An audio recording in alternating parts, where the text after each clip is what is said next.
it's been a roller coaster ride. While there have been a lot of ups and downs, I would say there have been more ups than downs. Spectrum started off in 1995 as a sole proprietary concern.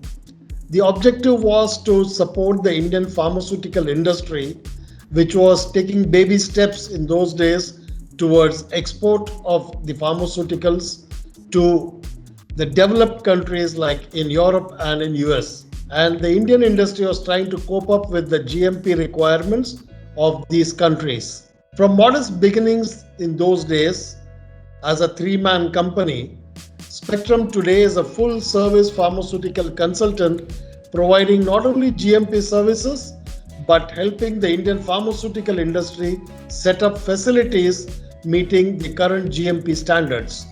And we set up facilities right from concept to validation.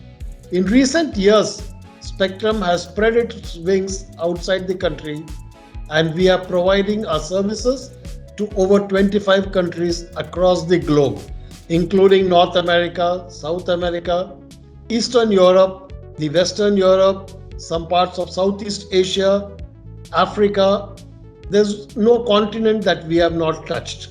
Today, we have joint ventures in Thailand and in Sri Lanka to support the growing pharmaceutical industry in the ASEAN region and in Sri Lanka.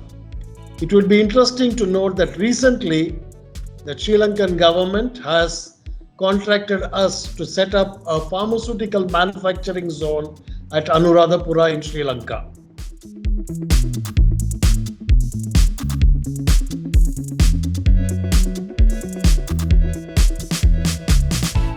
From being a pure design engineering firm when we began, after 25 years, today we provide the whole gamut of services for setting up a pharmaceutical facility on a design-build basis.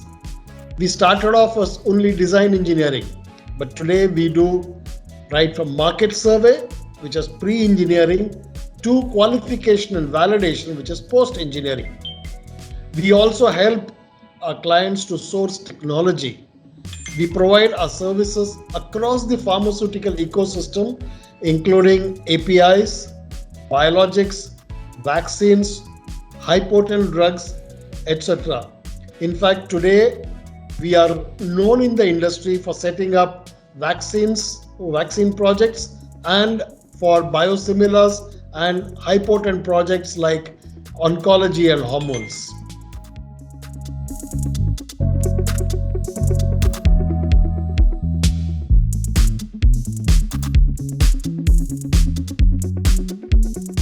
Like any other company, we also faced a lot of problems and challenges during the pandemic.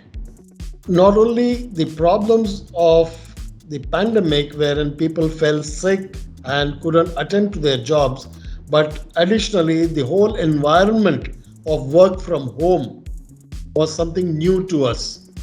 Being an engineering consulting company, continuous coordination between various engineering disciplines like civil, electrical, air conditioning, etc.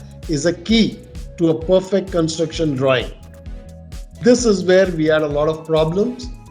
Secondly, knowing the housing crunch in Mumbai, most of our draftsmen live in one-room or two-room tenements. They have a problem of concentrating on their work when working from home. Getting reliable internet connectivity for cloud computing and online meetings and discussions was always a problem. Spectrum took special initiative and provided each of our employees all the facilities required for uninterrupted power supply and internet connectivity. I am proud to say that in spite of all the problems, our engineers and draftsmen rose up to the challenge, and none of our projects suffered due to non-availability of drawings. In fact, during the pandemic, we helped set up one of the most modern R&D facilities in Hyderabad, a Canadian company called Jam Pharmaceuticals. Another problem which we faced is, especially for international projects, is transporting people out of India. There were no flights, no visas available. So even international projects had to be done on what you call as video conferencing. In addition, sending material. There was always a problem of shipping, finding containers, etc., which continues even today. But somehow we have been able to overcome all this, and I'm proud to say that none of our clients suffered because of the pandemic, because of any output from a spectrum during the pandemic.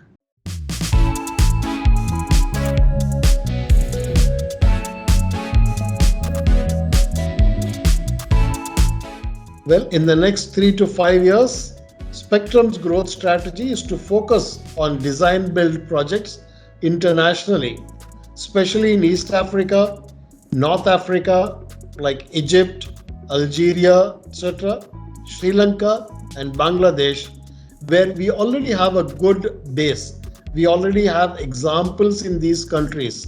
So, leveraging on these examples, we want to develop our markets in these countries, and these are all growing countries where there's a huge scope for pharmaceutical growth. And post-pandemic, most of these countries want to be self-reliant in pharmaceuticals. It is our endeavor to support the, I won't call third world, but I would call the developing countries to be self-reliant in pharmaceuticals. As far as financials are concerned, we hope to close this year with a top line of nearly 100 crores and reach 300 crores in the next 3 to 5 years. I am already 64, so before I hang my boots, I want to see this company grow to be a multinational consulting company.